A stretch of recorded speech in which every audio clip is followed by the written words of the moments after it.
অবস্থায় আমাদের স্বপনবাবু, আকবরবাবু এবং যার আশীর্বাদের হাত আমাদের আকবরবাবুর উপরে ছিল বলে আকবরবাবু এতদূর এসেছেন, সিরাজবাবু যেখানে বসে আছেন তার উপর আছে, স্বপনবাবুর উপরে আছেন আমাদের এই গ্রামের মাস্টারমশাই, সংস্কৃতের বড় পণ্ডিত, কি তো আমাদের মধুবরবাবু, তো তাদের আশীর্বাদ আমাদের উপর রয়েছে।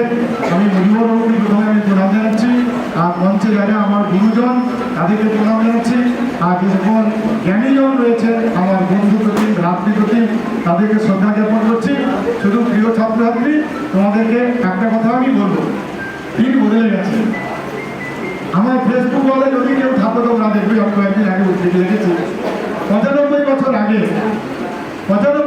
আগে মানুষ তার বন্ধুর জন্য অনেক সময় দিত, তার পরিবারের জন্য অনেক সময় দিত, স্কুলে অনেক সময় কাটাতো, কলেজে অনেক সময় দিত, চার্চে যেত, অনেকে মন্দিরে সময় দিত, মসজিদে দিত। আজকে 95 বছর পরে দেখা যাচ্ছে সমস্ত জায়গায় সময় আর দিচ্ছে না। এখন কলেজে প্রচুর সিট ফাঁকা পড়ে আছে। এই প্রফেসর প্রবীরবাবু বসে আছেন, আজ থেকে 25 বছর পরে কলেজের স্টুডেন্ট যাবে কিনা আমাদের দেশে খবর আছে। সেই কলেজটা জেনারেল কলেজ না হলে দেখা যাবে সেখানে ভোকেশনাল কলেজ রয়েছে।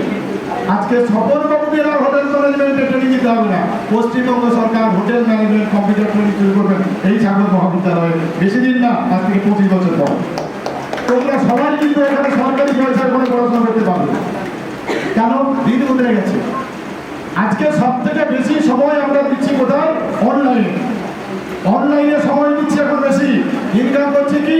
মার সন্ধ্যের সময় যখন আমি যাই চৌরুঙ্গি থেকে আমার বাড়ি, কাঠের গুড়ির উপর 4-5টা ছেলে, তারা বলছে মার। অর্থাৎ আমরা মারতে শিখেছি, মরতে শিখেছি, বাঁচতে ভুলে যাচ্ছি। আমাদের ওই জায়গা থেকে, অনলাইন থেকে আমাদের ট্রেনটাকে বদলে দিতে হবে। কি? 5 নিজে বাঁচো, ফ্যামিলিকে বাঁচাও, আমাদের বাঁচতে দাও, এইটাই করতে হবে। এইটা করার জন্য স্বপনবাবু এগিয়ে এসেছিলেন প্রথম। সাগরদ্বীপের কারু উৎসাহ হয়নি যে এইখানে হোটেল ম্যানেজমেন্ট কলেজ করবে। আমার বহু ছাত্রছাত্রী হলদিয়াতে গেছেন, গ্লোবাল গ্রুপ ইন্ডাস্ট্রি GGI, সেখানে অনেক ছাত্রছাত্রী গেছে। আমি নাম বলছি, সুমন মন্ডল, ব্যাঙ্গালোরে একটা বড় হোটেল ছিল, চলে এসছে পশ্চিম মেদিনীপুরে, নিজে একটা হোটেল খুলে বসে আছে। সুমন বিজয়, সে আমাকে প্রণাম জানিয়েছিল, সুমন কোথায় আছো? না আমি পশ্চিম মেদিনীপুরে একটা হোটেল করে দিচ্ছি কয়েকজন বন্ধু মিলে। সাবাস, এই তো চাই। আমার একটা ছাত্র, তার নাম হচ্ছে সম্ভবত, না বলি না ভুলে যাই, তার নাম বিজয় মন্ডল, গোবিন্দপুরে বাড়ি, পোস্ট অফিস থেকে ভেতরে চলে যেতে হয়।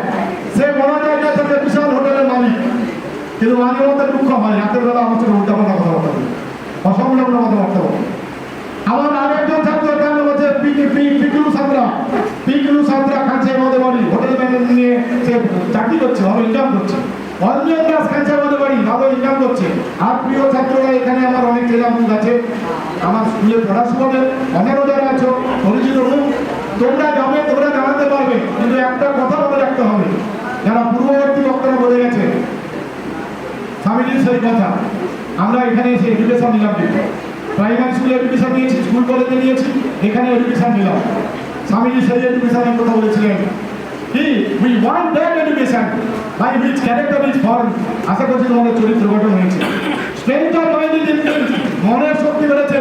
তার জন্য সরকারের কাছে গিয়ে চাকরি দাও করে ধর্ণা দিচ্ছ না, তোমরা অল্টারনেটিভ ওয়েতে চাকরি দেওয়ার জন্য তোমরা নেমেছো, যে আমি চাকরি করবো, আমার ভাড়া ছেলেদের চাকরি দেবো, এটা নিয়েছো। আরেকটা কি? By which one can stand on its own feet, নিজের পায়ে দাঁড়াতে পারে।